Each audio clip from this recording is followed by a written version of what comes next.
Sastra channel நேயர்களுக்கு நமஸ்காரம். அனுதினம் ஆனந்தம் நிகழ்ச்சியில் உங்கள் அனைவரையும் சந்திப்பதில் மிக்க மகிழ்ச்சி.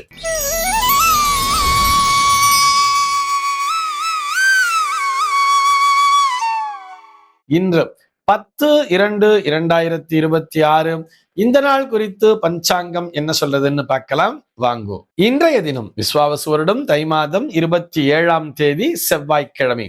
திதி பார்த்தோம்னா தேய்பிரை அஷ்டமி திதி காலை 7:27 வரைக்கும் இருக்கு. அதனை தொடர்ந்து தேய்பிரை நவமி திதியானது வந்து விடுகிறது. இன்னைக்கு நட்சத்திரம் பார்த்தோம்னா விசாகம் நட்சத்திரம் காலை 7:53 வரைக்கும் இருக்கு. அதனை தொடர்ந்து அனுஷம் நட்சத்திரம் என்பதும் வந்து விடுகிறது. காலை 7:53 வரை, அதாவது விசாகம் நட்சத்திரம் இருக்கின்ற வரை இந்த நாளானது ஒரு மரணயோகம் கூடிய நாளாக இருக்கிறது. அதனை தொடர்ந்து சித்த யோகம் என்பதும் வந்து விடுகிறது.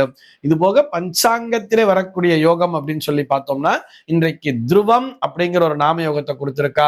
கரணம் பார்த்தோம்னா கௌளவம் அப்படிங்கிற ஒரு கரணம் காலையில 7:27 வரைக்கும் இருக்கு.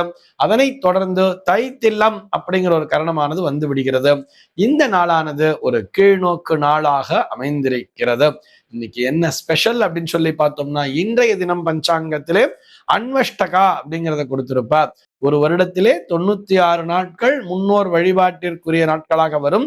அந்த வரிசையிலே இந்த நாளும் ஒரு நாளாக அமைந்திருக்கிறது என்பதைத்தான் அந்த அன்வஷ்டகா என்கின்ற வார்த்தையானது குறிக்கிறது. ஆக இந்த நாளிலும் அவசியம் முன்னோர் வழிபாடு செய்வதற்கு மறக்காதீர்கள் என்பதற்காக நினைவூட்டுகிறோம். சென்னையை பொறுத்தவரை இன்றைய தினத்தினுடைய சூரிய உதயம் என்பது காலை 6:36 சூரிய அஸ்தமனம் என்பது மாலை 6:09 சந்திர அஸ்தமனம் என்பது மதியம் 12:18 சந்திர உதயம் என்பது இரவு 1:23 சம்பவிக்கிறது. பிரம்ம முகூர்த்தம் பார்த்தோம்னா நாளைய தினம் அதிகாலை 4:56 முதல் காலை 6:36 வரையில் நீடித்திருக்கிறது. சென்னையை பொறுத்தவரை இன்றைய தினத்தினுடைய ராகு காலம் என்பது மதியம் 3:16 முதல் மாலை 4:42 வரையிலும், யமகண்டம் என்பது காலை 9:29 முதல் பகல் 10:56 வரையிலும், குளிகை காலம் என்பது மதியம் 12:23 முதல் 1:49 வரையிலும் சம்பவிக்கிறது. தினாந்தம் பார்த்தோம்னா இன்றைய தினம் இரவு 1:56 கொடுத்திருக்கா. சூலம் பார்த்தோம்னா இன்றைக்கு வடக்கே சூலம் பகல் 11:13 வரையில் அந்த சூல தோஷம் என்பது உண்டு. அதற்குரிய பரிகாரமாக பால் அருந்திவிட்டு வடக்கு திசையை நோக்கி பயணிக்கலாம் அப்படிங்கிறதையும் சொல்லி இருக்கா. நமது சாஸ்திரா சேனலில் திருக்கோவிலூர் KB ஹரிபிரசாத் சர்மா அவர்கள் வழங்கும் தினசரி பஞ்சாங்க குறிப்பு, ஆன்மீகம் மற்றும் ஜோதிட தகவல்களை உள்ளடக்கிய நிகழ்ச்சி அனுதினம் ஆனந்தம். தினம்தோறும் அதிகாலை 5:45 மணிக்கு. இத்துடன் திங்கட்கிழமை தோறும் உபன்யாச நிகழ்ச்சி, புதன்தோறும் அறிந்த புராணமும் தெரியாத கதைகளும், வியாழந்தோறும் வேதபுரி பிரம்மஸ்ரீ H யுவராஜ சாஸ்திரிகள் வழங்கும் நீதி சாஸ்திரம், வெள்ளிக்கிழமை தோறும் அபீதாஸ்ரீ வழங்கும் ஸ்திரீ டைம் ஆகிய சிறப்பு நிகழ்ச்சிகள் உங்களுக்காக எக்ஸ்க்ளூசிவா நம்ம சாஸ்திரா சேனலில் மாலை 5 மணி முதல் ஒளிபரப்பாகிறது. மறக்காம பாருங்கோ, லைக் பண்ணுங்கோ, சப்ஸ்கிரைப் பண்ணுங்கோ, முக்கியமா உங்க ஃப்ரெண்ட்ஸ் அண்ட் ரிலேட்டிவ்ஸ் குரூப்ஸ்க்கு ஷேர் பண்ணுங்கோ. இன்றைய தினத்தினுடைய ஆன்மீக தகவலாக நம்ம என்ன பார்க்க போறோம் சொல்லி பார்த்தா, முரளி கிருஷ்ணா அப்படிங்கிற ஒரு நேயர் கேள்வி கேட்டிருக்கார். அவருடைய கேள்வி என்னன்னு சொல்லி பார்த்தோம்னா, இரத்த தானம் செய்யலாமா, இதை சாஸ்திரம் அனுமதிக்கிறதா என்பதுதான் அவருடைய கேள்வியாக அமைந்திருக்கிறது. இதில் ஒவ்வொருவர் ஒவ்வொரு விதமாக சொல்லலாம். இதுல நிறைய கான்ட்ரவர்சிங்கிறது இருக்கு. அவர் சாஸ்திரம் அனுமதிக்கிறதா அப்படின்னு கேட்டா, சாஸ்திரத்தில் இரத்த தானம் பற்றிய குறிப்புகள் எங்கும் காணப்படவில்லை. இரத்த தானத்தை பத்தில எங்கேயும் பேசல. இல்ல இரத்த தானம் பண்ணக்கூடாதுன்னு சொல்லல, பண்றது ரொம்ப சிறப்புன்னு சொல்லல. இது நம்முடைய மனசாட்சிக்கு உட்பட்டது அப்படிங்கிற மாதிரி நிறைய பெரியவர்கள் சொல்கிறார்கள். இது உண்மையான கருத்தும் கூட. நிறைய பேர் இரத்த தானம் செய்யறது ஒரு சேவையாகவே தொடர்ந்து செய்து கொண்டே வருவா. ஒரு 3 மாதத்திற்கு ஒரு முறை இரத்த தானம் செய்வது என்பதை நான் மிகவும் ஒரு சந்தோஷமான ஒரு விஷயமாக பார்க்கிறேன். எனக்கு மன திருப்தியை தருகிறது. இரத்த தானம் செய்கின்ற அளவிற்கு இறைவன் என்னுடைய உடம்பினை ஆரோக்கியமாக வைத்திருக்கிறார் அல்லவா அப்படிங்கிறது சொல்றார்.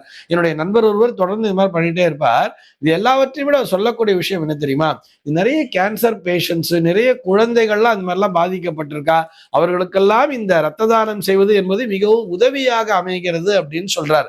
ஆக ஒரு விஷயத்தை, அந்த பேரு எப்படி வச்சிருப்பா, ரத்த தானம் அப்படின்னு வச்சுருக்கா. இவர்கள் யாருக்கு போய் சேருகிறது, அதன் மூலமாக எனக்கு ஏதாவது பலன் கிடைக்குமாலாம் எதிர்பார்க்காம எந்தவித பலனும் எதிர்பாராமல் செய்கிறார் தானத்தை. இன்னொரு தானத்தை அப்படி சொல்லுவா, அன்னதானம் கூட பார்த்தோம்னா அது தர்மமாக செய்யக்கூடியதுதான். அதன் மூலமா எனக்கு பலன் வரும் எதிர்பார்க்கறது இல்லை. அது தர்மமாக செய்தாலும் அதன் மூலமாக உனக்கு பலன் கிடைக்கும் என்பதால் தான் அதனை அன்னதானம் என்ற பெயரிலே சொல்லியிருப்பார்கள். அதே மாதிரிதான் இந்த இரத்த தானம் அப்படிங்கிறது கூட ஒரு மிகச்சிறந்த தர்மம் அப்படின்னே கூட சொல்லலாம். இதுல நிறைய பேருக்கு ஒரு கருத்து வேறுபாடுங்கிறது இருக்கலாம். இருந்தாலும் சொல்கிறேன், நம்முடைய உடம்பு என்பது ஆரோக்கியமாக இருக்கிறது என்று சொன்னால் அதன் மூலமாக நாம் மற்றவர்களுக்கு நம்மால் இயன்ற உதவிகளை செய்து கொண்டே இருக்க வேண்டும். நாம் இரத்த தானம் செய்வதால் எந்த விதமான இழப்பிற்கும் ஆளாக போவதில்லை. நமக்கு மேலும் மேலும் புதிய ரத்தம் என்பது நம்முடைய உடம்பிலே சுரந்து கொண்டுதான் இருக்க போகிறது.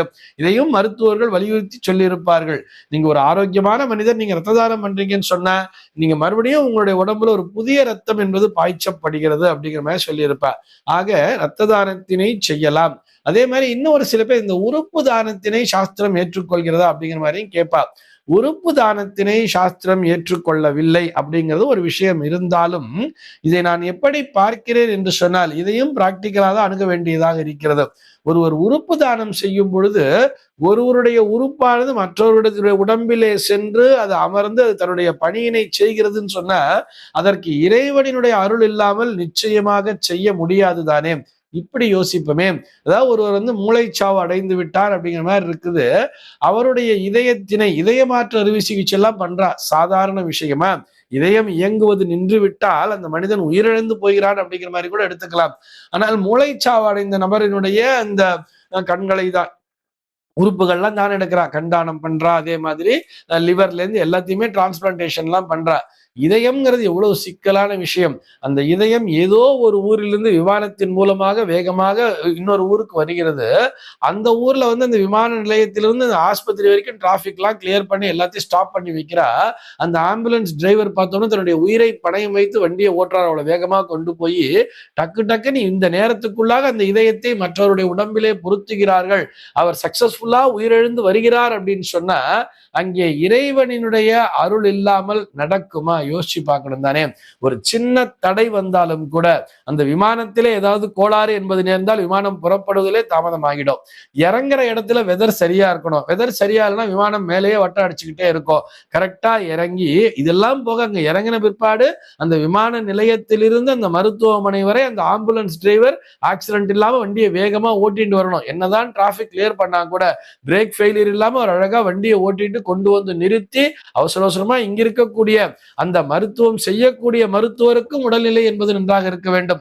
அவருக்கு பிரஷர் அதிகமா, இந்த மருத்துவர் மயக்கம் போட்டு விழுந்துட்டாருன்னா அவரால் கரெக்டா ஆபரேஷன் பண்ண முடியாது தானே. இப்படி எவ்வளவோ விஷயங்கள் எல்லாம் ஒன்றிணைந்துதான் ஒரு உறுப்பு மாற்று அறுவை சிகிச்சை என்பது வெற்றி பெறுகிறது என்று சொன்னால் அங்கே ஆண்டவனினுடைய அருள் இருந்தால் மட்டும்தானே அது சிறப்பாக நடக்கும். இதனை நான் சொல்லவில்லை, அந்த மருத்துவர்களே சொல்வார்கள் இல்லவா. தேங்க்ஸை எங்களுக்கு சொல்லாதீங்க, ஆண்டவனுக்கு சொல்லுங்கள், இறைவனுக்கு சொல்லுங்கள். இறைவன் தான் உங்களுக்கு மறுபிறவியை கொடுத்திருக்கிறார் என்று வரும் பொழுது இதையும் அந்த உறுப்பு மாற்று அறுவை சிகிச்சை என்பதையும் நாம் ஏற்றுக்கொண்டுதான் ஆக வேண்டும் என்பதுதான் அடியேனுடைய பணிவான கருத்து. ஆக இரத்த தானத்தை தாராளமாக செய்யலாம் என்று இந்த நேயருக்கு சொல்லிக் கொள்கிறோம். இந்த தகவலோடு இன்றைய தினம் உங்களிடமிருந்து நான் விடைபெற்றுக் கொள்கிறேன். மீண்டும் உங்கள் அனைவரையும் நாளைய தினம் ஒரு புதிய தகவலோடு சந்திக்கிறேன். அன்பர்கள் அனைவருக்கும் அனுதினமும் ஆனந்தமாய் அமைய பிரார்த்திக்கிறேன். லைக் பண்ணுங்க, சப்ஸ்கிரைப் பண்ணுங்க, முக்கியமா உங்க ஃப்ரெண்ட்ஸ் அண்ட் ரிலேட்டிவ்ஸ் குரூப்ஸ்க்கு ஷேர் பண்ணுங்க.